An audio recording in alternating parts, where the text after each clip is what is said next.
The following is a conversation with Evan Lynch. Now, the reason why I have an A4 sheet of paper in front of me is because, like some of our other guests, Evan is an extremely accomplished person, and I don't want to make any mistakes on how I introduce this video. Evan has 3 university degrees, primarily around the fields of food science and health, dietetics, and sports and exercise nutrition. Along with 3 university degrees, Evan is also an international level race walker, having competed in the European Cup in Portugal in 2011, Slovakia in 2013, and then also the IAAF World Youth International Championship in France, 2011. Evan is the managing director of the Southeast Nutrition Clinic and specialises in sports nutrition, but also helps clients with diabetes remission, digestive health, weight management, etc., etc. Evan is an extremely fascinating guy. He was only recently diagnosed with ADHD a couple of months ago, and we talk about various things in sports performance, nutrition and health, as well as other things in life, which does include a little bit on his running career or his walking career, and as well various other things about life. We hope you enjoyed the podcast. Please don't forget to subscribe and like if you're watching on YouTube, or leave anywhere to a 5-star review if you're watching on Spotify or Apple Podcasts. The Trainer 1-to-1 podcast is proudly sponsored by Financial Planning Matters. We recently recorded a latest episode with the founder of Financial Planning Matters, Niall O'Connor. In the episode, we talk about a couple of the basics of what the services they provide do, ways to get in contact, and just various stories about managing your financial future. Here is the thumbnail, and you can find the link for that video in the show notes below. All right, we are here with Evan Lynch. Evan, thank you for joining us. So, this was a podcast I think that was definitely pushed by you for months. I'm going to say, I would say months at this stage. I've definitely mentioned it a couple of times, like in terms of getting guests on. I was like, if you want to kind of branch out football into kind of nutrition related, definitely Evan's someone to have on. Yeah, and that's why we recruited back in Patrick to take Morgan's place, and I'm going to be essentially a mediator of this extremely in-depth conversation. But like I was saying to you, Evan, obviously Patrick gave me like a brief background. When he presented me this sheet this morning, I was like, Jesus Christ, this is nothing like I thought this was going to be. So I think maybe as an introduction, it'd be great just to get your elevator pitch of who you are and what has been the story for the last couple of years. Sure. Yeah, so I was saying there off camera, I'm a sports dietitian. That's kind of what people know me as. I actually wanted to be a physiotherapist. I wanted to be a soldier when I was small, but that didn't work out. I'm glad that didn't pan out. I just fell into sports nutrition when my athletics career kind of took a bit of a fall off of a cliff, and it was my way of staying in touch with the sporting world. If you can't be an athlete, at least help other athletes, and I just found it interesting. It just progressed from there. I took a very ADHD-esque leap of faith when I was 20 and became self-employed. I was like, right, I'll give this a go. And I just never stopped. And it just kind of grows year on year. You get better and better. Your rep grows as well. So I'm kind of in a unique position that I am Ireland's youngest private practice owner. And I just happen to hyper-specialise in endurance sports. And yeah, that's kind of all it's been. I do nothing else. Quite literally. This is all I do. Sports nutrition 365, 24/7. Every single day? No, I take Christmas and my wife's birthday off. I get awful sick if I don't do that. Tell me, you mentioned your athletics career when that tapered off. So give the listeners a background into what sort of an athlete you were, what sports you competed in, that sort of thing. Yeah, so I was a race walker. I tried ball sports. I couldn't kick a ball in a direction on purpose. I could kick it, but it wouldn't go anywhere for me. So I was like, right, I'd better do something not ball related. So my dad happened to be a race walker, and I was like, may as well give it a shot. And I won my first community games, and I was maybe 12. You get a lot of praise for those things, and that felt good. So I was like, right, I'll pursue this. Throughout my teenage years, then I won about 20 national titles. I've been national champ junior under 23 varsity. I've represented Ireland at European and world level. I might have a few national records left standing. I don't check. I had been training when I went to college in UL. I had been training for the European under 23s, and the idea of qualifying for the Rio Olympics. When I went to college, as with lots of athletes, I was just by myself. My mental health took a plummet. That's where I discovered what anxiety was. I had it for years, but I didn't recognize it for what it was, and things kind of spiraled then, and I got REDS, relative energy deficiency, and my career just fell apart. And I spent 2 or 3 years trying to come back. Just each comeback was less and less successful. And race walking is the kind of sport that you can't do it for fun. There's no fun walkers. They get egged in the street. If you're a race walker, you're brilliant, or you're not a race walker. It's not something you can kind of be half in with, you know. And then other things came in. I had been self-employed for 2 or 3 years by the time I finished college, and I just felt it's not working for me. And I said, if I got the age of 24, 25 and I wasn't where I wanted to be, park it, go and do something else. So that's where self-employment came in. And as soon as I finished in UL, I flew off to Malta to study dietetics. Then things kind of just spiraled from there. Interesting. So you mentioned as well that you developed REDS. Yeah. So for those who don't know what that is, do you mind explaining what REDS is? And then also, if I'm correct, I believe that's kind of a specialty or a practice. Yeah. So if you can touch on that. Yeah, sure. So relative energy deficiency in sport, or REDS for short. Think of it like malnutrition, but for athletes. Think of a race walker or a marathon runner or a football player, a soccer player. The cumulative load of exercise has a reasonably high calorie cost. If you take someone who eats healthily or just eats like their peers but exercises hours a week, they're going to grossly underfuel. Like a normal kind of calorie bill for an athlete could supersede 4,000, 5,000, 6,000 calories a day. It just turns out that it's really easy not to eat that many calories, even if you try. So REDS is the set of consequences that an athlete will experience when they undershoot that calorie bill on a long-term basis. The symptoms can be anything from crippling your sports performance to infertility to osteoporosis. I've seen osteoporosis in a 25-year-old. Spinal osteoporosis. For listeners, that shouldn't happen until you're at least 80. Like, that's mental that your diet can do that to you. So RED's basically not paying your bills in terms of calories and having poor patterns of eating. And unfortunately, if you look online, you'll see people who might promote active weight loss for athletes or a lean physique. What often drives it is well-intentioned but ill-advised advice from others, or the athlete might have the self-intent to be lean, to be a better athlete. I know I did that. That was my undoing. I thought, to be a great race walker or athlete in general, I need to be as lean as possible because there's less fat to carry around. I'll be quicker. And it's an oversimplistic analysis. So in most cases with athletes, REDS can come from a point of disordered eating. It's not really a case of, I didn't know I was supposed to eat a lot. Athletes generally know that. They just ignore that. Mm-hmm. I think there's also, when it comes to like six-pack abs, vascularity, it's such a crude measure of fitness, especially in the kind of, as you kind of move up the levels, there's different bodies, people genetically look different, and if someone's chasing someone's look, for one person that could be healthy. That could be like, we all know those people who literally were like, 12 years old in school with a six-pack and veins and that sort of thing. But if that's what the aspiration is, maybe that's Instagram, maybe that's, I don't know what the, even just looking at people on telly, Ronaldo, top off, looks great. Everyone wants to be like that, but not everyone's going to have that, I guess, genetics to look like that. I mean, when they could, be much less defined and much healthier, much fitter, and just as fast, running wise, or just as fast covering, a break in football. So it's interesting. And in terms of the male versus female kind of binary there, in terms of REDS, is there a difference between risk in males and females? There is a difference. So disordered eating happens at, I don't know the exact figures, but it is higher in females than it is males in sport.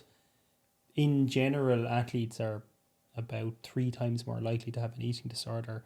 And if you think about eating disorders and how they kind of relate to sports, it's under eating or it's denying yourself calories, which that's your REDS pathology there. It happens more in ladies. I can say that because in men, the statistics aren't as well established. Like you look at some research papers now and it'll say reds in males varies anywhere from 20 to 90%, depending on the cohort. I'm like, okay, that's not really reliable. That could be wildly different types of people. Like if you take someone doing the Tour de France, it's virtually impossible to eat enough calories on a long stage day. Whereas if you take, I don't know, a shot putter, someone whose work is predominantly gym based, very easy to meet caloric requirements. So depending on the population you look at, you'll get different numbers. Generally, lean sport athletes are much more likely to get reds or to underfuel. And what a lean sport is, it's a sport where there's a culture of focusing on having, I guess, no body fat or low body fat, where there's this occupation with power to weight ratios, or if I'm lighter, I'll be quicker. Aesthetic sports as well, like gymnastics and bodybuilding, because of the nature of it, there's an aesthetics element and an artistic element to gymnastics, whereas with bodybuilding, it's purely about how you look. It's maybe controversial to say, and I might get shit about this, but I don't think you can do bodybuilding without developing a body image issue or an eating disorder. I don't know how people can pursue one without being at high risk for the other. It's the sport is literally being judged for what you look like. But I veered off topic there a little bit. I know your original question was, is there a difference between men and women? There is. Female athletes are more likely to have the problem, but that's not to say that it's not highly endemic in certain male athlete populations as well, because it is. You touched on a couple of different specifics around like men and women, the different sports and all those different aspects. But let's say, for example, I think, if I'm not mistaken, I could have got this wrong now, but your field of expertise would be in high performing environments. When it comes to the impact of, let's say, nutrition habits of elite athletes versus the general population, is that like two different sports entirely when it comes to nutrition, the average person versus the elite athlete? Not really, actually. I guess sports nutrition is generally a set of principles and guidelines. You're trying to achieve a certain outcome, fuel the person for the work they're doing. That applies if you are, I'm just going to pick off some of the clients I'm working with, morbidly obese person doing a couch to 5K, you must pay for that work. You can still approach weight loss, but you have to do the sports nutrition for that. It could be a professional 5,000 meter runner. You pay for the work, you figure out what the calorie costs are, you put in, I guess, protocols for carbs before and after training, focus on recovery. I guess it can become challenging the more training the person does and the more intense the exercise is. But what I have found as a practitioner to be the hardest athlete to help are not professionals. A professional athlete will train, it's very structured, it's very controlled. They come and play PlayStation for 4 hours when they're finished training, and that's it. Maybe they don't have a lot of stress outside of that, usually. Take someone doing an Ironman, working professionals with kids normally, 15 to 25 hours a week of training. These guys are just toeing the line in terms of what's physically possible, and they live normal lives. That is tough because there's no nutritional answer that's easy or convenient, because they might have calorie requirements of 5, 6, 7,000, and they might need to get up in the morning to fuel for a workout, and they might need to eat at work and in the car on the way home from work, and it's almost a full-time job, because training to that level and that extent is a full-time job. It's 25 hours a week. You factor in the time to eat, shower, go to and from training, it's 40 hours a week. Mm-hmm. It's crazy, isn't it? It is. Like, personally, so my highest training load was probably 14 hours a week, maybe. And I remember then, like, I was probably eating, because I was tracking just to see how much I was eating. I was like, you need to eat enough. Yeah. It's like, okay, I should probably hit 5,000 calories today, And you just get bored. Yeah. At some point, you just get bored eating. Do you know what I mean? And then it becomes convenience foods are your friend. Whereas if you're talking general population, let's say chocolate bar or this, that, and the other, you wouldn't necessarily recommend it. But when you're burning that much, considering total diet quality, if you're generally eating pretty well, those sort of foods nearly bridge that gap at times, because you're only going to have, you know, so much whole grain bread or cereals or whatever you want to talk about. You just get bored of it, so you need that kind of higher calorie, maybe higher sugar option. So that kind of brings me to another question. Is obviously, so I always try and preach with our work, with the training 1-to-1, the communication stuff with athletes, is that you're not just an athlete. Probably most of the people that read the blog are, you know, they're athletes, but they're humans, you know, that they're living normal life. They're not professionals. So I always try and preach like healthy dietary habits first, because you're a person before you're an athlete. And then we can work in, as you say, the guidelines, the principles, X amount of carbs, X or Y amount of protein. But how do you approach it then with someone who is general person? They might, you know, be in their 40s or 50s. They could be high cholesterol, but they also need to eat, let's say, a lot of protein for their sporting requirements. So how do you balance the health aspect? Okay, get some nuts in, get some seeds, and also, okay, get your carbs, get your protein, etc. Yeah, that's an interesting one, actually, because I do get quite a lot of people who they're on the borderline between, say, clinical dietetics and sports nutrition. Like, I've had athletes with metabolic syndrome, or I had a professional cyclist who was pre-diabetic, actually, interestingly enough. I'll talk about that later if you remind me. IBS, even short bowel syndrome, where an athlete had about 1/4 of their bowels left. So that affects how you fuel them. So it can be complicated, because there's no guidelines on, say, if you have a patient with renal disease, which I do see in masters athletes. If they're not an athlete, we have guidelines, protein guidelines, keep their salt to X, make sure that their blood sugar and blood pressure is controlled at Y, cholesterol targets of Z. But when we look at sports nutrition, higher protein, electrolyte requirements, it's the opposite. So I guess the way I think about it and the way I relay this to people, sports nutrition guidelines and healthy eating look absolutely nothing alike. That's not to say athletes shouldn't eat healthily. And in terms of, say, getting it across as an idea, compartmentalizing an athlete's day. If you're training in the evening, the period of time right before and after training is where you focus on sports nutrition. Your sugary carbs, your sports drinks, your energy bars, your bowls of Cocoa Pops, do that there. Don't have a bowl of Cocoa Pops for breakfast or a sports drink for lunch if you're not training until the evening time. That would be inherently inappropriate, and you'd miss the opportunity to have your nuts or your pulses or your high fiber foods to get your health boxes ticked. Similarly, if the athlete's training in the morning, do all that stuff in the morning, have a really health focused lunch and dinner, and maybe like a fiber rich snack at night time. Tick both boxes. You do have to do that. For, I guess, an athlete who has a specific medical condition like diabetes, like high cholesterol, like renal disease, that's not necessarily a contraindication for giving them carbohydrates and having them take those high GI carbs around training. And I guess there's more benefit than harm to doing that. Whereas if we tell those athletes to shy away from sports products because they have a health issue, we actually might be contributing to their burden of disease. I'll explain that in a second. There's good research that if you have an athlete who, number one, simply does not eat enough, as I mentioned earlier, that's your reds. If you do that long enough, that can have a staggering toll on your body. But the second pattern we know about, if athletes have poor glycogen availability, and for maybe people listening who don't know what that is, glycogen is like your petrol tank. You know, it's how you pay for exercise, and it's totally contingent on how many carbohydrates you eat. So eating carbohydrates around training is independently associated with fertility, iron metabolism, bone mineral density in athletes, and it can have a pretty profound impact pretty quickly. I actually forgot what I was... That's okay. I forgot what my point was.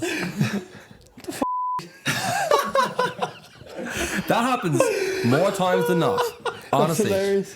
Where was I going with that? Well, the big thing was, even on the Tour de France side of it as well, though, because it seems to me that the main aspect of what I'm getting to is that there is serious consequences if we don't tick the health boxes. And B, athletes are way more prone to the extreme sides of malnutrition. Yes. And from what I've seen, especially from what you were talking about there, Brian, like that Tour de France athlete with the diabetes, and then specifically that athlete as well. When it comes to when, let's say there is like an underlying health condition and the nutrition's not right, it can accelerate the rapid decline of that person's health based on that health issue that they have. Yeah. So that'll be very interesting to dive into a little bit more, even on that sense. Yeah, that's where I was going. I remembered what my point was. You just jogged my memory. That's what I'm here for. I suppose we'll do it. Yeah. So, what I was saying, when we look at the patterns of fuel and carbohydrates around training, the evidence is clear. You have to have enough calories in the door and you have to have the carbs in and around training for the athlete to have optimal performance, great recovery, and to minimize the impact on their health. This is where the nuance and the friction sometimes can come in. If I have an athlete with high cholesterol, or if I have a middle-aged mum who needs to lose some weight and I say, you need to have a sports drink before training, they'll say, are you sure you're a qualified dietitian? I get so much stick for this. Even if I recommend a bowl of Cocoa Pops to like a teenage athlete, I can see the parents be kind of looking at each other and like, did I really pay this lad to, give us this advice? Is he for real? And I can actually make the case for sports drinks and fueling. We know that if you don't get the sugary carbs in, say, before, during, or after training, you're going to have a heightened inflammatory response to that workout. It's going to have a bigger toll on your body. There's emerging evidence at the moment that athletes who overtrain, if you put a CGM on them and they do a massive training session, very intense, the following morning they might have elevated fasting blood glucose due to some mitochondrial dysfunction from the inflammatory response to that exercise. And it's generally from overtraining. From what I've been able to figure, it's Dr. Nicola Guess. I'm sure you're a fan. She's brilliant, yeah. She's done some blogs on CGM use. For those listening, CGMs are continuous glucose monitors. So there's these things you pop on your body and they continuously give you a reading of your blood glucose at the time, 24 hours. But I will say they are kind of controversial in the health space because not every rise in blood sugar is a problem. It's actually a normal part of glucose metabolism. Yeah. So we can't pathologize it either. But I think in certain populations it can be potentially useful. And I know some athletes are using them. And as you said, Nicola Guess has written some articles on that and then some insights from that regarding, as you said, some even pre-diabetes and stuff you see in athletes. I think I read one of her blogs recently where she was saying, if you look at how type 2 diabetes or pre-diabetes generally presents, it's higher blood pressure, generally a higher cholesterol. It's this like bunch of, I suppose, health issues with the pre-diabetes or with the fasting glucose, it's higher. And she was like, well, if you look at the elite athletes, they have a higher fasting glucose, but everything else is sweet. So she's like, I'm not so sure we can extrapolate the health negatives of a normal person in that state to athletes. So that's interesting as well. But the CGM stuff, yeah, as you're saying, I know some elite groups are using that, but I haven't seen too much data on it. I mean, there's not much data on it. And for what it's worth and for what I've seen, the biggest use for a CGM would be to look at an athlete's blood sugar response to a meal that they have before exercise to make sure that they're not like totally spiking right at the start of a session, because that might result in a bit of a trough. You want them kind of mid or high kind of single digit figures when they start exercising. So you can use it to check an individual's response to their pre-training meal, maybe. That's reactive hypoglycemia, isn't it? Yeah. Yeah, so you get that. Some people, when they have like a big dose of carbohydrate before work, they might get this big increase that then drops. The big increase isn't the problem, it's the drop. Yeah. So when it drops down and then when you're training, you're losing essentially some of your fuel there in your bloodstream. And you to bridge that gap when you're doing the exercise, it takes your glycogen to kick in, and there's a possibility there of a reduction in performance. Yeah. So that could be interesting. I'd like to see data on that. There is some data really? on that. I'm pretty sure. With the CGM? Maybe not with a CGM. One of the reasons reactive hypoglycemia can be a problem is warming up exists for a reason. It takes your body a while to kind of kick into exercise metabolism, and glycogen transport doesn't happen instantly. So if you follow traditional sports nutrition guidelines and you have a really high glycemic index meal, like a white bagel with jam or a bowl of Cocoa Pops, most people, grant, the odd patient with that reactive hypoglycemia, they're going to nearly faint an hour later if they've timed it appropriately before training. So in some cases it can be, well, have it sooner to your session, or that's the person where we might maybe pick a meal a little bit further away from training and put some more complexity to it. Like I'm notably known for not recommending people have porridge before they exercise because it takes quite a while to absorb. So if you have a bowl of porridge 2 hours before training, mostly that's sitting in your stomach when you start exercising. And think of it like, I came from Clonmel this morning, and say Clonmel is point A, this is point B. When you exercise, if the bolus of food you eat is in your stomach, it's stuck in Naas while you need it to be in Dublin, basically. It hasn't absorbed. It's a good analogy. I think about this a lot. And a lot of people, they just take the kind of MyFitnessPal approach to nutrition. It's like, well, I hit my targets, I hit my stuff and my calories. It's like, great, but if you have a bowl of bran flakes 2 hours before a session, even if there was 100,000 grams of carbs in it, not a hope. You're still technically fasted when you train. That's when you need the subject specific experts like Evan, and that's why he's in here today. But because everyone this is not a hit at PTs or at people who have an interest in nutrition, and some of them are fair enough, they don't go up beyond their scope. But I mean, Evan's got degrees to beat the band in this area. He's been working in this area for a long time, and this is where you have that kind of expertise. And this is why people should go to the sports dietitians and not just, as you said, MyFitnessPal. You might get away with it, but also if you're at that upper level of, I suppose, elite level, you might need an expert hand, For sure. And I'll kind of wrap it up here with speculation. I plan on verifying this in my career at some point. From reading Nicola Guess's research and looking at, say, some of the likelihood of pre-diabetes and some of the metabolic effects of REDs, I can make the case that if you have an athlete that's overtrained, perhaps they're just underfueled. And that might have something to do with athletes' tendencies to underfuel or fear carbs. And I wonder if you took an athlete that was showing some of the signs of overtraining, some mitochondrial dysfunction, some elevated fasting blood glucose, maybe their performance is crap, maybe you do a blood test, they've got high cortisol counts and they're having all the hallmark symptoms of REDs. Hold it there. If you haven't, make sure you check out www.fpms.ie to start your financial journey today. Just to explain what happens, that's the male version of losing your period. And the simplest way I can put it, when you look at the governing axis there, it's called your hypothalamic pituitary gonadal or ovarian axis if you're a boy or a girl. Stress downregulates that. It's a bad time to have a kid. There's not much food going around. We can't share resources. It's not really a shock. It's evolutionary biology in action there. The person doesn't eat enough, whether it's due to lack of food availability, food insecurity, or whether it's intentional. I'm underfueling to be a better athlete or healthier.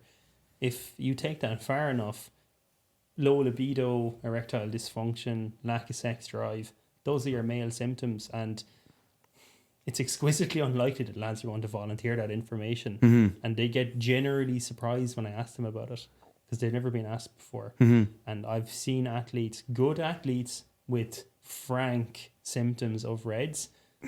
I've seen more readings, probably down to your work, Patch, to be fair, about like the issues with overtraining or underfueling for women, for example. Like I've heard often that, younger athletes can miss their periods, for example, especially in high training and low fueling environments. On your personal aspect then, Evan, I understand that like burnout has been obviously a big part of your upbringing, obviously since you disclosed at the start. That's why I didn't want to tell you, Patrick. I wanted to leave it for the podcast. Can you talk about where, if, of course, nutrition affected this burnout, or was it just on everything else outside of nutrition? So burnout from my athletics career. Yeah, because I know that you were hospitalized and stuff with it there. So it'd be great I'm just trying to paint a picture in my head of, are these things interlinked, or is it just a completely different thing altogether? So for me personally, it was probably multifaceted. I went to college very immature, and I was pretty socially anxious. So I did an individual sport. I had social anxiety. I was in a new place. I ended up doing a lot of things by myself as an 18-year-old. My cooking skills were limited. I had like 20, 25 euro a week for food, and that was it. My mum was sending me to college with like, chicken goujons and stuff to put in the freezer. So there was partially, I didn't really know how to manage myself. I wasn't really well developed as an adult. So that was one part. The other part was in a new place like college, it's really useful to be brilliant at sports because it's excellent social currency. And I used that a lot. Like, I'd nearly not introduce someone with my name. I'd be like, hi, I'm a professional athlete, because that's much more useful for someone to know than my name. I used to think like that. The kicker is if you identify as an athlete really heavily, it depends on what that means to you or what you think that means. For me, I thought being an athlete means I wear sporty clothes. I'm in good shape. I don't eat these types of foods. I don't go to pubs or stay up late or do things. I don't do things like that because I'm an athlete. I could probably pick maybe 5 or 10 more things I did or didn't do because I was an athlete. No one told me this. This was just my experience or things that I hoovered up from my environment. What happened then was I came across, through my coach, I had a training partner. He was a South African Olympian. I'm not going to name him. He was a race walker though, so it does narrow it down very significantly. Very significantly. And he was on a ketogenic diet. And I looked up to him because he was an Olympic athlete. And that's what I was trying to be. And I saw him on this ketogenic diet. And I asked him, like, Mark, what's the story? And he said, oh, yeah, it's great for carbohydrate metabolism and all that. It's like... It's a good accent. He was drinking the Tim Noakes Kool-Aid. Very much so. Well, he was from South Africa, in fairness. So I thought, great, eat more fat, burn more fat. I'll get lean and I'll get really efficient in the sport that I do. I couldn't have done a worse thing. Knowing what I know now, a ketogenic diet would be like, if I was to give someone a blueprint as to how can you possibly fast track crippling your athletic performance and your health for a while, that's what I would do. Go on a ketogenic diet. So those combinations of things and just being, I guess, overly invested in my appearance, perfect storm. And the few lessons I've taken from that, and this is actually, I'm trying to publish this. This was my master's thesis. I looked at nutrition knowledge in athletes. What do you think an athlete, this is of all abilities, if you quiz them, there's a standardized quiz we use. It's called the NSKQ questionnaire. How well do you think an athlete or a coach scores if you quiz them? What grade do they get? Like from A to F? Yeah. Oh, D. My undergrad was in nutrition knowledge of athletes. Oh, right. My thesis in undergrad, and I used the same scale. And we found that the GA players were fair. So I think it was like 51 perhaps on that scale, which I think ranges up to what? It goes to 100%. Yeah, so you're talking about 50%. That was what I found as well in my thesis. Mine included international athletes from the UK and Ireland, from junior to Olympians, some of whom were world champions or European medalists. 50s, 40s was what they scored. And they knew very little about supplements, which was surprising. And I just wouldn't have thought that when I was 18. You see these guys and they're your heroes and you think, fuck it, these lads must know what they're talking about. No way. So when I see 100%. Athletes talking about, I use this supplement but I see Ronaldo eats pickles or like whatever. Do you know what I mean? It's meaningless. One thing that I would have bought into when I was younger was do what the pros do. Number one, first of all, these people are genetic freaks anyway, so they can get away with some practices that mightn't be actually super evidence-based. Yeah. Number two, a lot of these guys make a lot of money from sponsorships. Yeah. And they've agents and they are a business. They are an entity of themselves. So sometimes they might promote things because there's a money in the back end and they don't have the knowledge necessarily to actually vet the companies that they might be working with. And number three, they always have celebrity trainers, celebrity nutritionists who are just quacks. Generally. I see it all the time. LeBron James and Like a lot of their like trainers would be doing stuff like having them like doing squats on a Bosu ball, and because it looks flashy for Instagram and all this, and the pros might think this is like next level, no one's doing this, so they because pros want the edge, but there's a fine line between next level and quackery. And you see that all the time. You see it with nutrition, they want to do the new diet, this sort of thing, because the competitors aren't doing it. But sometimes there's a reason why the competitors aren't doing it. And sometimes we talk about research and nutrition research, and we're like, okay, you know, studies show blah blah blah. But it's like, okay, would you actually sample like at a vast level a lot of like, I would say good to high level athletes. So there seems to be, generally speaking, a consensus across the board in terms of nutrition, things like that. What I'm talking about with the other guys is like the ultra elite guys, the LeBron James, the maybe Ronaldo. Sometimes they want the next like next level, and sometimes they get caught in kind of quackery. But yeah, I think Novak Djokovic notably does a lot of weird shit. I don't know specifically, but it seems that way. Works for him. Yeah. The point I took from all of this, athletes know all about nutrition, unless they've actually got a third level qualification in it. That's the only distinguishing factor. So tell me, if let's say a footballer came to you, and then they're semi-pro footballer, pretty good, they're performing well, but they might think there might be something they're not hitting on the nutrition side of things, or struggling with it. If they walk into you now in your clinic and they say, Evan, what do I do here? How do I structure my day? Do I eat carbs? Do I eat keto? I heard about that on the internet. Some South African guy told me. Tell me, what would your approach be with someone like that? And I'm just saying footballer, because I know you work with endurance athletes a lot, but there is like crossover to football's a long game. It's 90 minutes. There's high intensity moments. There's a bit of crossover there in terms of nutrition. Yeah, for sure. So basically there's kind of a standard approach you take in dietetics. It's called a nutrition care process. So you'd ask them standard questions. You get past medical history of mental health. Look at all that first. Screen them for REDS. There's questionnaires you can use. The Leaf and Lean Q questionnaire for females and males. And you would screen them for body image issues. If they have any signs of body image issues, disordered eating, you can't take numerical approaches like tracking, numbers, weighing, because it would harm their mental health.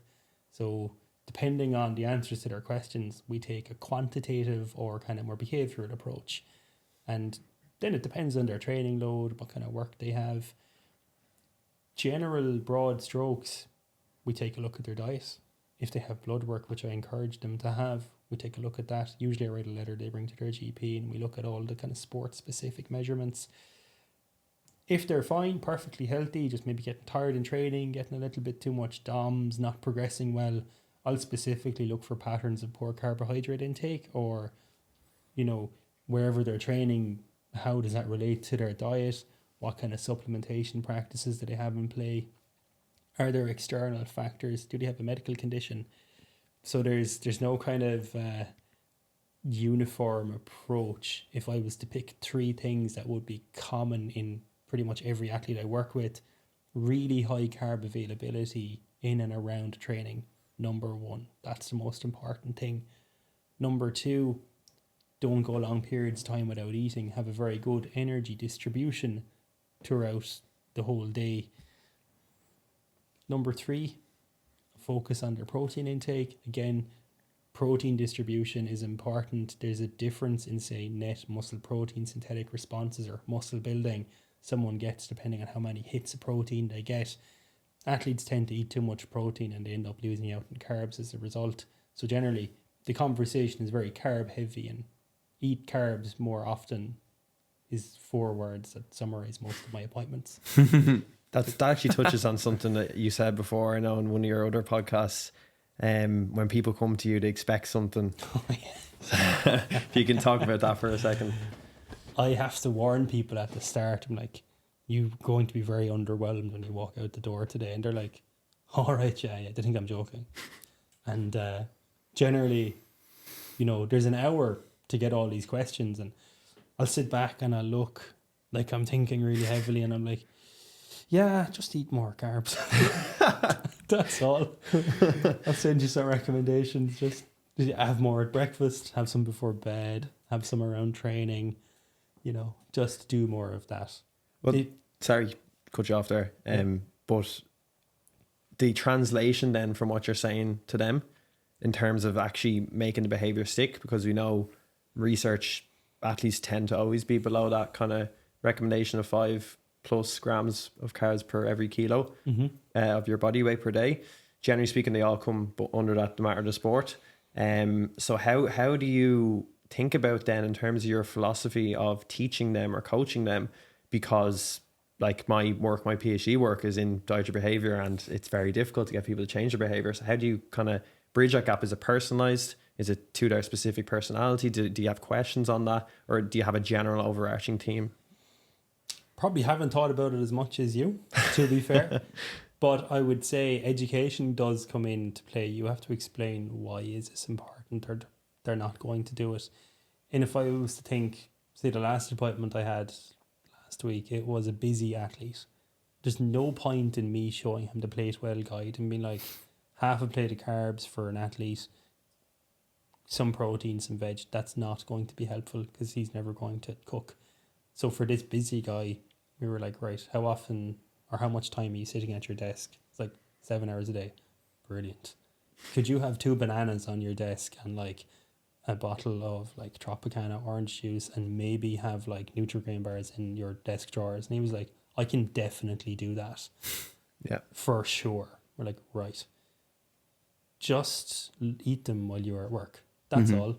So 2 bananas, 300 mils of orange juice, 2 Nutri-Grains is like 125 grams of carbs. And for this particular athlete, that's about 2 grams per kilo of body weight. And if you do that, focus on doing the sport specifics really well. So for lots of people, they can wrap their head around, I'm training in 1 hour.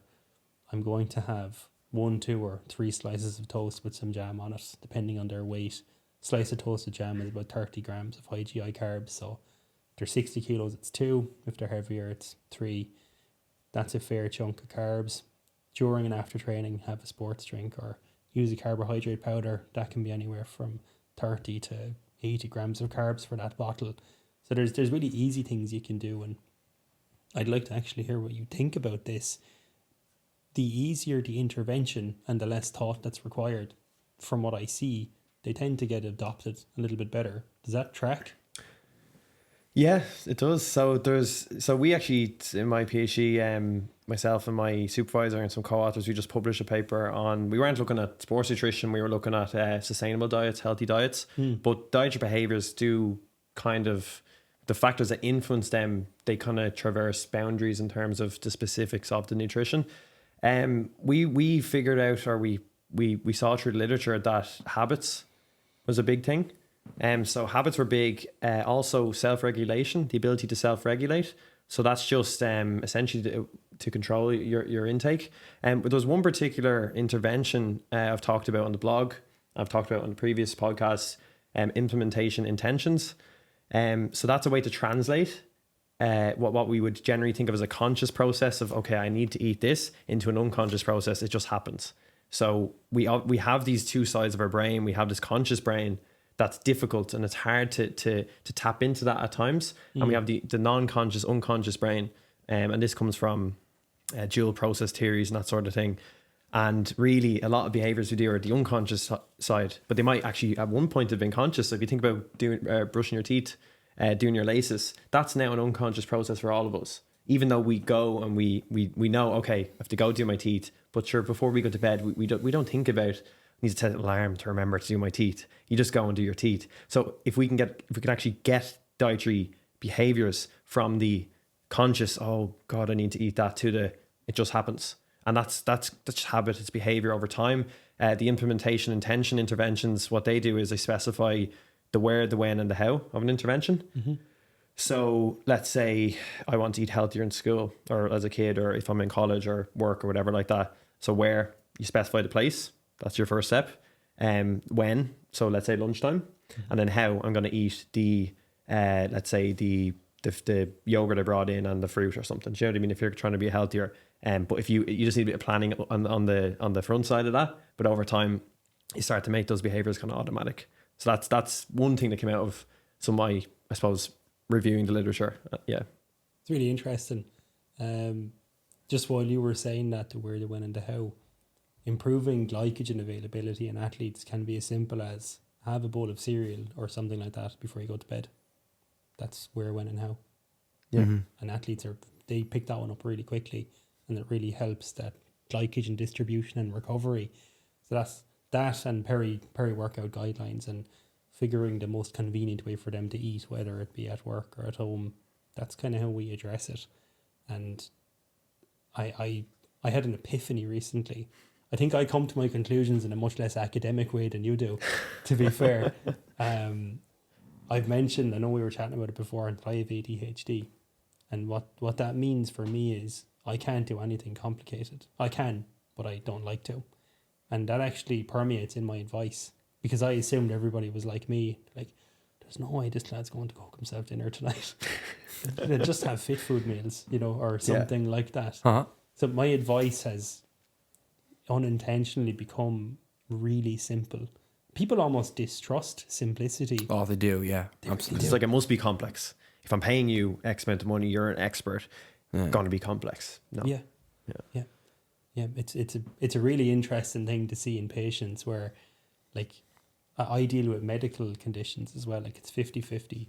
I know I said I'm all about sports nutrition, but I am a dietitian too. I have a lot of diabetic patients and metabolic syndrome and things like that. And if you just say to your average Irish person with type 2 diabetes, like, just focus on drinking less and eat some fish, and maybe don't put salt on your food, they're like, I knew that. It's like, yeah, I know you knew that, but maybe it helps to have it verified, or maybe you need an external source, or maybe you just didn't trust your own intuitions. But that's really all you need to do. There's no magic answers. I'd be keen to hear your thoughts on this, Patrick, but I feel like people don't want to believe it's simple because it's hurtful to your ego to think diet's really simple. You just weren't actually doing it. I don't know. I just think humans we just seek convenience, I think, as well. And it's not like, that's not a judgment. That's not like a moral judgment. That's nearly just like the way we're kind of built, nearly, wired. And I always find as well, even this is kind of anecdotal now for myself, but the busier I am, the more things like that just get to the wayside.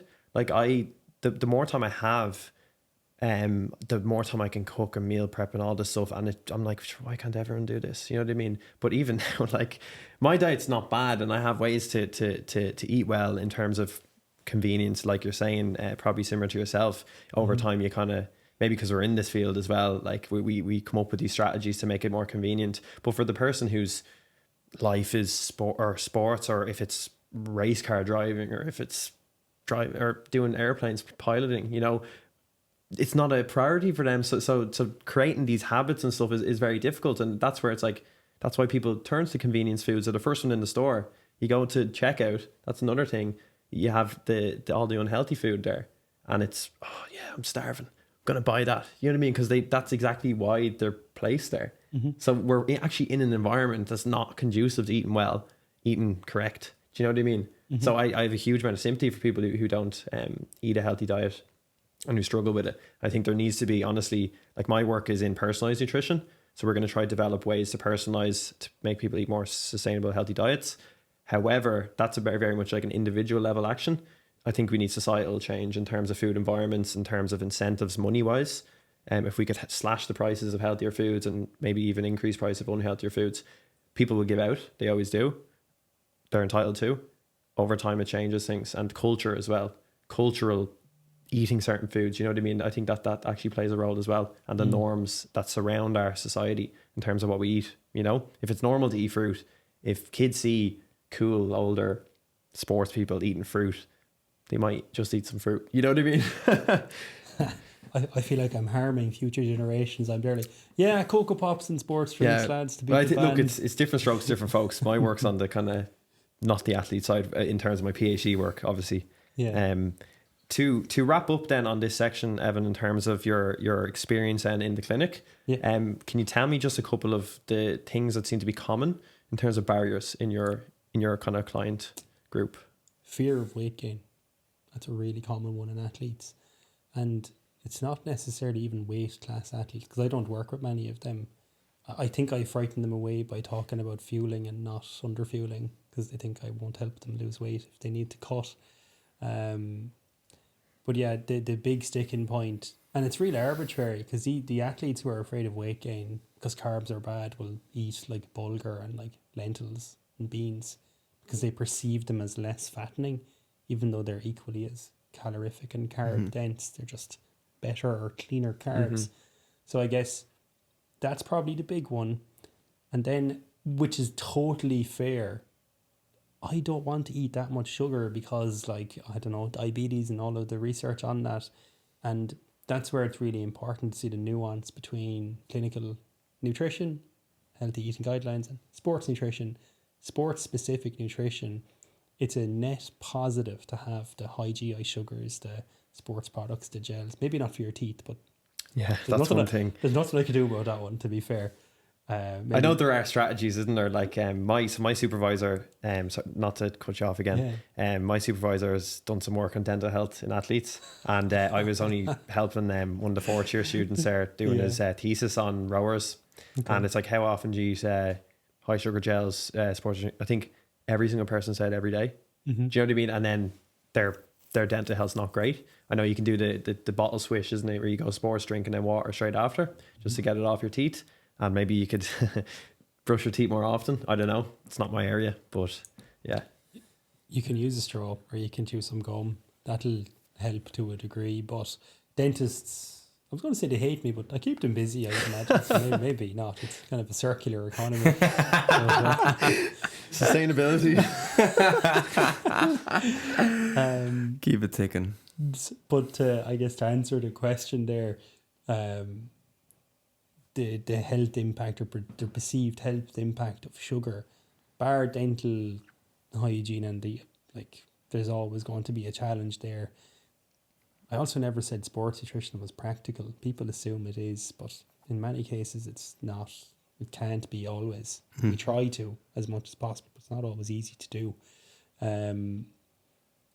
I think that taking sports drinks while you're exercising, even if you are a diabetic, because I work with a lot of diabetic athletes, is important and it's not detrimental to someone's health, because exercise physiology is way different to rested physiology, down to insulin sensitivity, glucose transport, glycogen synthesis.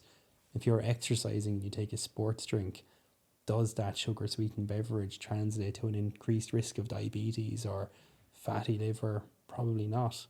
To be fair, you're using it there and then. It's not contributing to hyperglycemia.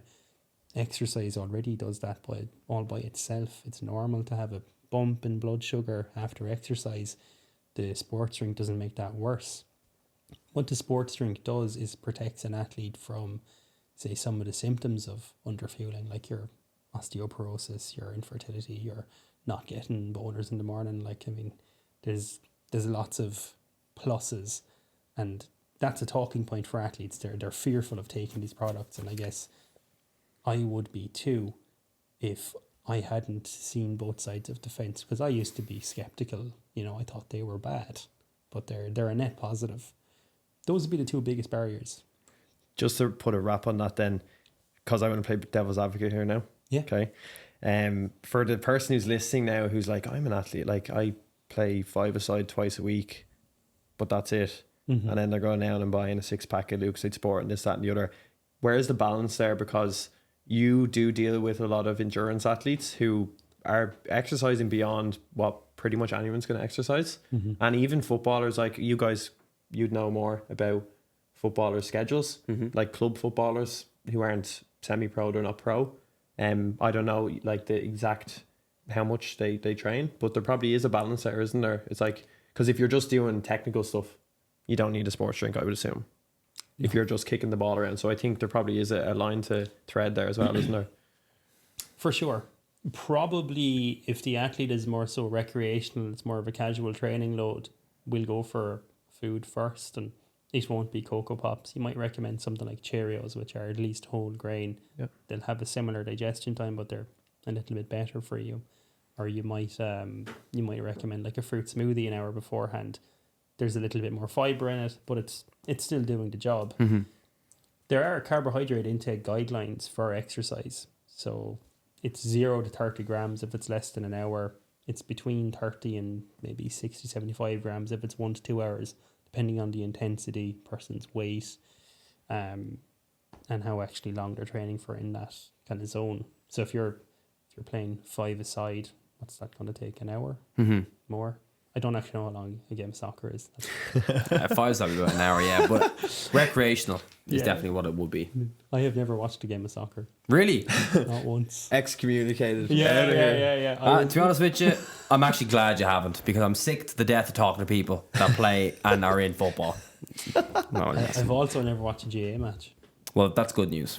He's a straight shooter with the endurance sports. I really am. Yeah, I'm not interested in them, I suppose. I actually worked with the Waterford ladies football team, and I said it to the manager. I was like, just so you know, I have no interest in this sport. It's the first thing I said to him. He's like, you're hired.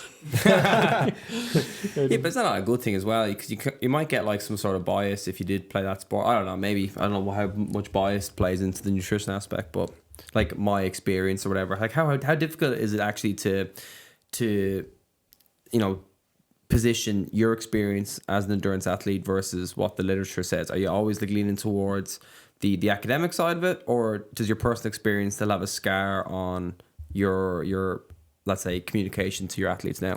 Yeah, it's a good question. I always see the bad parts of myself and all of my clients, or what could develop. So I guess I have a tendency to exercise extreme caution and overfuel in some cases, specifically around training, because that's generally safe to do. Again, something I'm I guess known for saying is it's called Lucozade Sport, not Lucozade Couch. I think you maybe. That's a good one. Yeah. Have you seen that before? I saw that. Yeah. I think I responded to you. You did. Because that was funny. Like, I thought that's really that encapsulates what I was trying to say. Yes. Just a couple of minutes back. Yeah. You need to fuel for the work done, but you need to have the work done to fuel. Yes. Do you know what I mean? Exactly. Like, you can't bullshit it. Exactly. So whilst of course there is research and you constantly have to stay abreast of it, or as best possible to inform you and what you're doing with patients, personally I'm constantly vigilant for underfueling, signs of disordered eating. Is this person, I guess, idealizing disordered behaviors or poor body image, or did he have maladaptive cognitions here, and is this going in the wrong direction?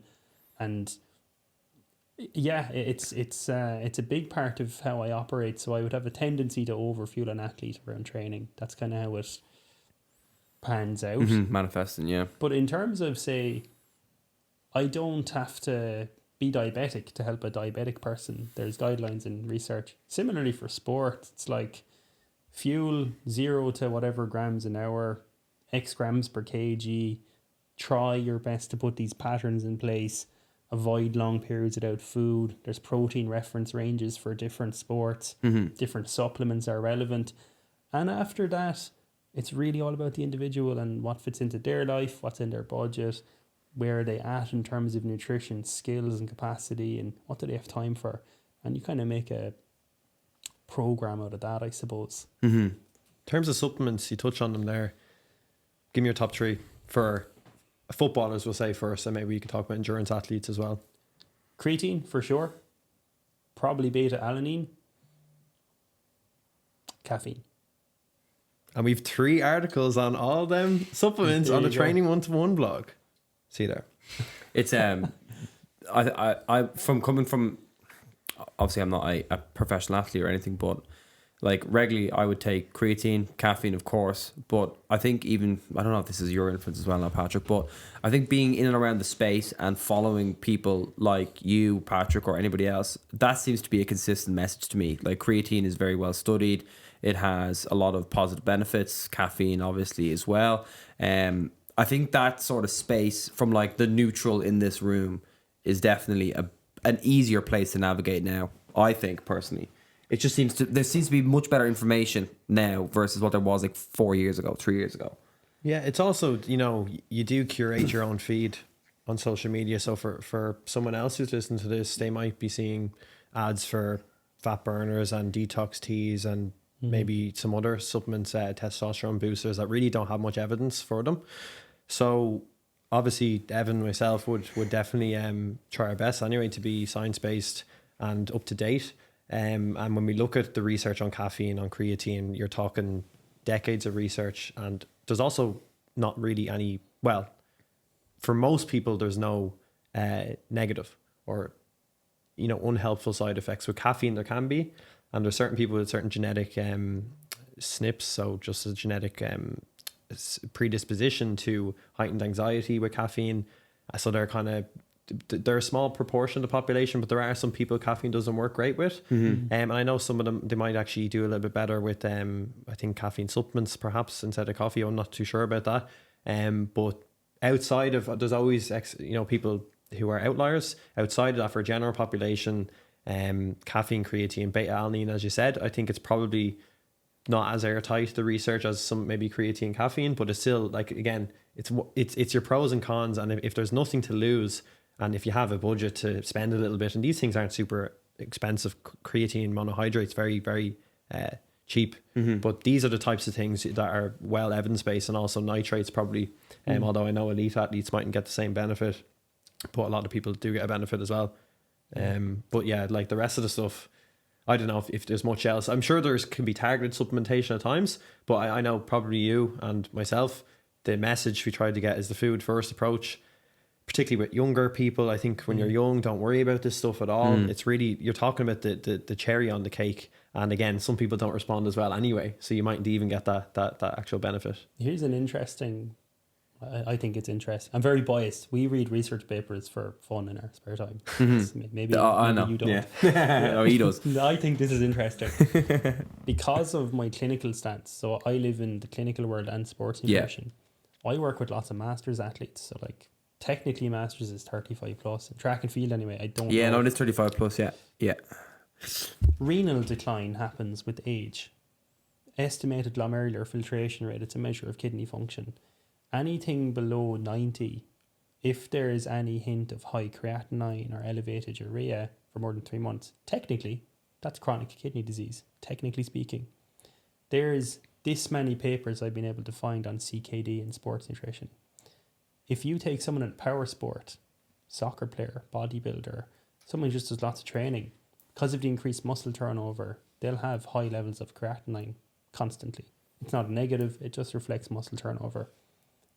They also might have lower EGFRs, because EGFR is calculated from creatinine clearance. If I have an athlete with their blood work, they're a power athlete, and they have an EGFR in the mid-60s, 70s and high creatinine, they can't do sports nutrition protein intake. They can't have creatine. They really shouldn't be having that many electrolytes. We need to make sure their vitamin D levels and their iron is kind of rock tight. But that's something that they never come across. And in many cases, they're doing all of those things, real high protein, real high creatine, and those really kind of niche cases where this person now, technically by their blood work, has a clinical contraindication to the standard safe for most sports nutrition protocols. And I guess because sports nutrition is its own offshoot of the nutrition research, there's little to no research apart from type 1 diabetes on how do you apply sports nutrition to someone with a medical condition. I'd absolutely love if someone wants to give me a PhD to study it, or a doctor or whatever. I'll do it. I'll do the work. It's got to pay me better than most stipends. I'll do it though. I'll do it. Open pitch there to anybody. But I find that to be a really fascinating challenge that I come across. It's just because of the fact that I'm a dual role dietitian and sports nutritionist. I see a lot of that. So I see like the 1 in 1,000 people who can't have creatine every time. And that you can only define that at the moment just through blood work. Is that correct? So you see the symptoms of the blood work. Yeah. Interesting. I think that brings up an interesting point. You can't tell how healthy someone is by how good they are at sports or what they look like. There's no translation to those things, either mentally or physically. Yeah, 100%. There can be hundreds of things going wrong and someone can perform really well. And they can look really well. Yeah. That's like that carnivore stuff, isn't it? Oh, man. You've been getting some serious flack on Instagram. God. I rebranded recently to the Southeast Nutrition Clinic because people thought I knew nothing other than sports nutrition. So I'd get like people with kidney issues and diabetics being like, they'd call me and they're like, oh, you can't help me because you're a sports nutritionist. And I'm like, no, I can. So I rebranded anyway to deal with this. And I started making social media content that was both in the health sphere and sports nutrition sphere. I think I put up a post on red meat and cholesterol. By God, the comments were... I got hammered by a carpenter in the comments who was on a carnivore diet. And he was so convicted in his stance that it was actually really important to eat buckets of red meat and butter, and that I was silly and unqualified for telling people to eat vegetables and care about their cholesterol and stuff like that. And I don't know, do you come across this a lot? There's not as much tribalism in sports nutrition, big time in health and healthcare, really, really big time. Yeah, that's a good point. Then sports nutrition. So the only thing I remember like is a big thing is that kind of ketogenic approach, because there was the hypothesis that if you eat a high fat diet, you become very efficient at burning fat. We've so much fat in our body, even when we're super lean, we've thousands of calories. Could we have 70,000 calories of fat in our fat cells, and therefore, if you can actually fuel on that for a long distance endurance sport, you can actually save carbohydrates for when they matter most for a sprint finish, and then you can get the best of both worlds. So that debate between that kind of ketogenic versus the high carb approach was really the only like real tribal thing in the sports nutrition world. Sports nutrition, you know, because like generally speaking, most sports nutrition practitioners read from this similar hymn sheet, but in the health space, it's absolutely it's wild. And I think the reason is because not everyone's an athlete. Most people don't, even decent level like athletes recreationally, don't think of themselves as an athlete in terms of identity. However, a lot of people have health problems. Yeah. A lot of people, everyone eats every day, and we all have ideas about food, you know, that can range from because things taste a certain way, because you grew up eating a certain food, or even like sometimes with certain food groups, it can even get on the political spectrum. Like, you know, which is odd because it's food. But that is certainly another thing. It's a tribal thing. And it's just, I think it's because everyone has that experience. There's no zero exposure to food. Everyone eats it, and then people form identities over it. You know what I mean? Yeah, it's odd. I also notice on social media, it's definitely something that people take very personally, and they will go to places on a personal level that they would never go to if it was any other topic. So, for example, like, remember that guy on Twitter was going after you, Patrick, about your physical appearance? Like, I can't imagine anybody else. I can't imagine any other topic that somebody would go after, like your family or you as a physical being, other than like health. I've seen it everywhere. Yeah, everywhere. Oh, it's so funny. Twitter is just, it's a cesspool, carnage. Like, and I just, like, I remember years ago, because you'll relate to this. You'll probably relate to Sue and Morgan. You'll probably relate to it as well. When you put yourself out there on social media, you are afraid because you're going to post something. You're like, I'm there to be shot at. Even if it's like banal stuff you're saying, but once you haven't done that before, you're open for that criticism. But thankfully for myself, anyway, I've kind of had an ability now, because it's happened over time, particularly on Twitter, where you get a lot of people in the replies, no matter what you say. But then I can kind of just like compartmentalize it. I'm like, I literally don't care about that. However, because it's not real criticism a lot of the time. If it's real criticism, I'll engage with it. Because I think it's important to engage with criticism, and sometimes you're wrong. You know, I've been wrong many times in my life over various things. But I know even for Morgan, when he was posting stuff at the start of TikTok, I remember like people would say things. I don't think that affects Morgan or anyone here at all, because you just do the reps, and at the end of the day, you know what you're doing.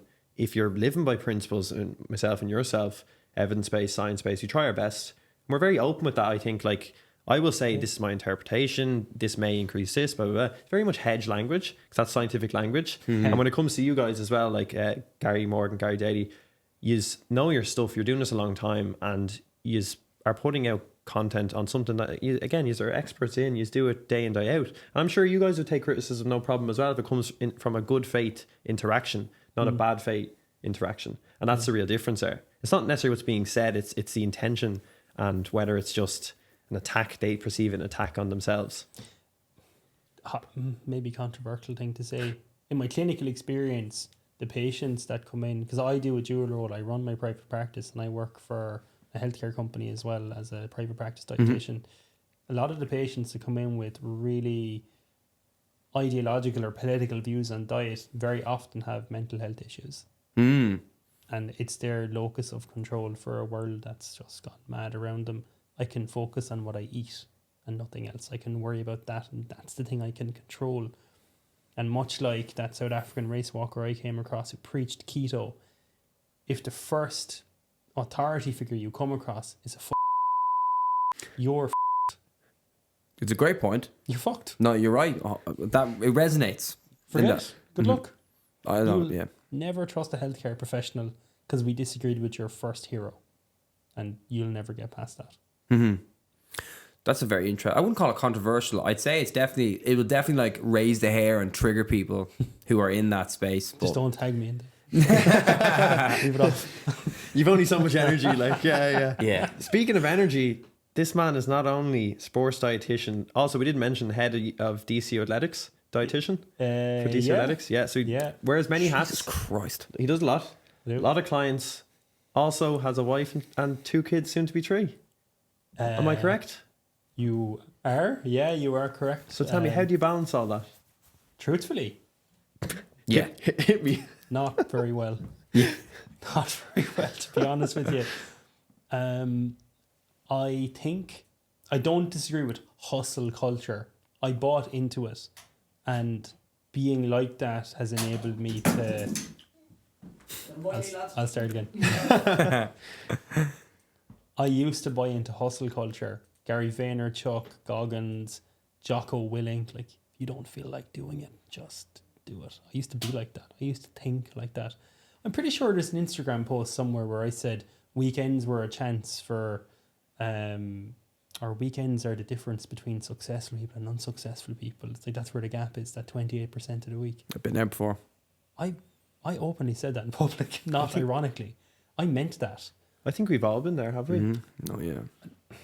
I don't think of myself as successful, first of all. It's like big imposter syndrome, and income varies month to month, and you're always worried about business, and you read a paper and you think, oh, I was actually wrong about this. There's always things to make you question yourself. So I've done lots of things. I am a business owner. I employ a few people. I have 3 degrees, 2 kids. I'm married. I'm 28. I've had a career in professional sport. I speak 4 languages. What? Whoa. I speak 4 languages, yeah. Whoa, we didn't have that on the brief. Yeah, there you go now. There you go. Tell me the language. Sorry, before we go into the next, I'm very curious. Fluent Irish and English, semi-fluent French, and medical Maltese. Whoa. I studied dietetics in Malta. Okay, back to Yeah. That's brilliant. The hustle culture approach was the only way I was able to do all of those things. And the price tag was almost no social life for most of my 20s. Burnout and being hospitalized for burnout. Mental health issues, anxiety, physical health issues. I had high blood pressure for a while, and I peaked at about 98 kilos last year. So I've lost a good bit of weight since then. Poor stress management. It affected my relationships, my sleep quality. I've actually lost the habit of exercising, which I'm now trying to get back. I don't think that it's possible for a lot of people to make a career at sports nutrition unless you do that. It's so competitive, and there's lots of fools in it, and they speak with much more conviction than I ever will, despite maybe not having done the real hard yards or read the books. And taking that kind of hustle approach, I've now done the hard work. Only now I'm trying to work less. I got an assistant. I have a social media manager now. I'm deciding to take less income so I can have spare time. And it's really difficult if you're self-employed and you see these billionaires be like, you got to value your time, man. It's like, great, but I have no money. I need to value my work first. So I did those yards, and now happily I can kind of take a step back, and that's kind of it took 5-6 years to do that, and it took a really big price tag, and I wouldn't recommend it. Just work for someone else if you can. My God, don't self-employment. Don't do it unless you're at least 25, 30. Like 20 is too young to be self-employed. I did not know what I was doing. I also don't remember what the question was. How do you balance it? Oh, how do I balance it? Yeah, I don't think it's possible. There's no free lunch. There's no free lunch. And something's got to go. Like, again, maybe controversial, But a lot of the people I see on Instagram spouting balance are remarkably unsuccessful, or trust fund children who don't have to do that, or at least don't have to do it in the way I did. I made mistakes. I could have been more efficient, but if I didn't work to the detriment of my health, I wouldn't be sitting here. You guys wouldn't know who I was. I wouldn't have the few thousand followers on Instagram. I wouldn't have a 6-figure business. None of those things would exist. That's the reality. Oh God, yeah. I have seen that time and time again. You got to dive deep for a while, and there is a cost to it, and it's a non-negotiable cost. Do you want to hear? It's not really sad because I figured it out. Athletics is most of this. The event I did, there was a finish line. You cross the finish line and hopefully you win. That's how you know, oh, I was good at this. When I left athletics, I still had that mentality that I must be brilliant at things. That's partially what drove me. Also, undiagnosed ADHD was a big factor. I only found out a few months ago, but it was like, I just couldn't stop. So that helped in a bad way. There's no finish lines, or there's no like obvious finish line. And like I always thought, if I can just make enough money to live doing this, or if I get my first 3, 4, 5, 10k, 20k month, great, happy. I'll be happy, and it'll be obviously completed like a game somehow. Never happens.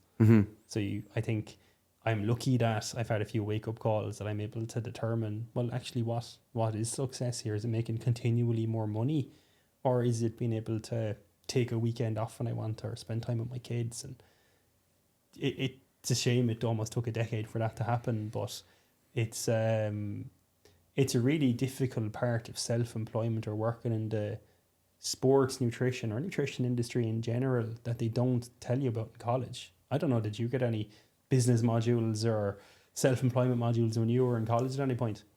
Me, we had so I did undergrad sports science. We had one business module that was elective, which I did.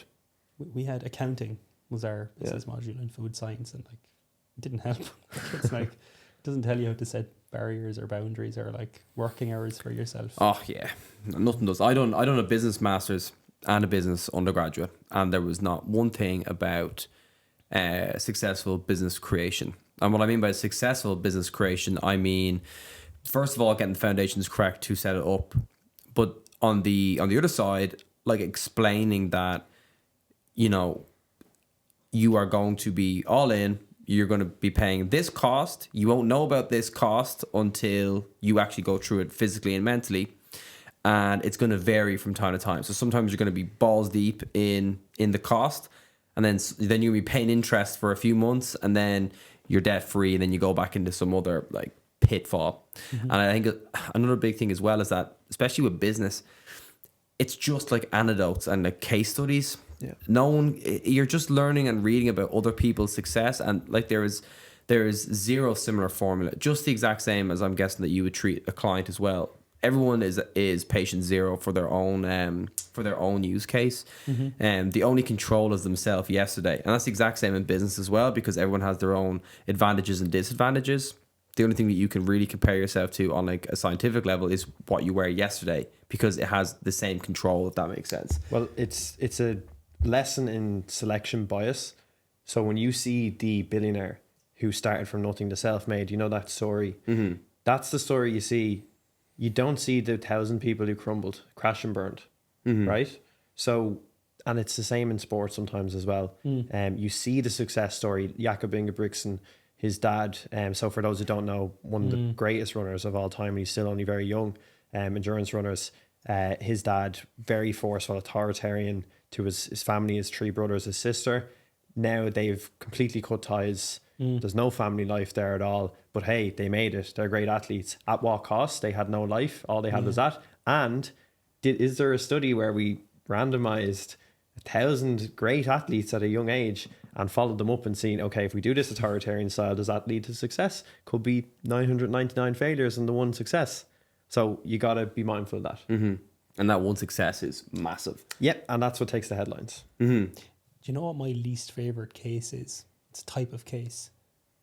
Parents of reasonably good, your early teenage to middle adolescent kids.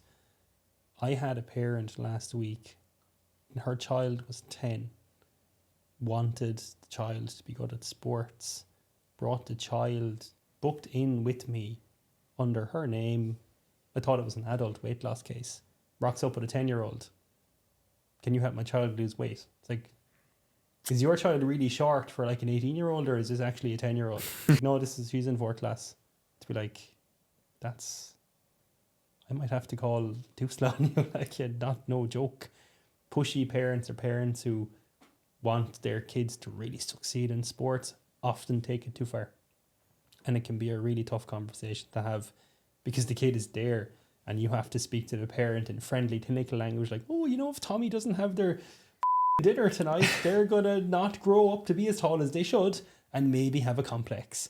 And I hate that. And I see more of that, actually, more and more continually, pushy parents. Yeah, slippery slope, man. It's terrible. We see it every day. I have seen it every day for like a decade now, I'd say, obviously just within football. And football is because it's team environments, a lot of jealousy comes to play. Yeah. And again, that selection bias, that one kid who's doing very well at that age has that dietitian or is doing this thing with food, and then it just swarms of locusts toward that practice, and it's a nightmare. But I know, look, I'm guessing you need to go back to Clonmel tonight. Am I correct in saying that? Yeah, but sure. Yes, but sure, look, Evan, honestly, that was amazing. I really appreciate your time. My biggest problem with cool guests like you is that I could keep going for 5 hours. So I definitely think when there is some spare time again, we should get you back in to talk about some specific bits again, because, yeah, that was fascinating. And thank you, Patrick, for coming in and doing the extensive dietary questions that was over my head. Well, I had some true or false questions to finish, but you've answered them throughout the podcast. Oh, really? Yeah, Great. they've all been answered. So thanks a million, Evan. Really great to have you in. Thanks for having me on. I might even watch a soccer match. Football. Call it soccer. Well, technically, soccer, you're right. as worded, is good practice in Ireland, but I will always call it football. But yeah, thanks very much, Evan. I have context for the next one. But yeah, look, anytime, guys. Cheers.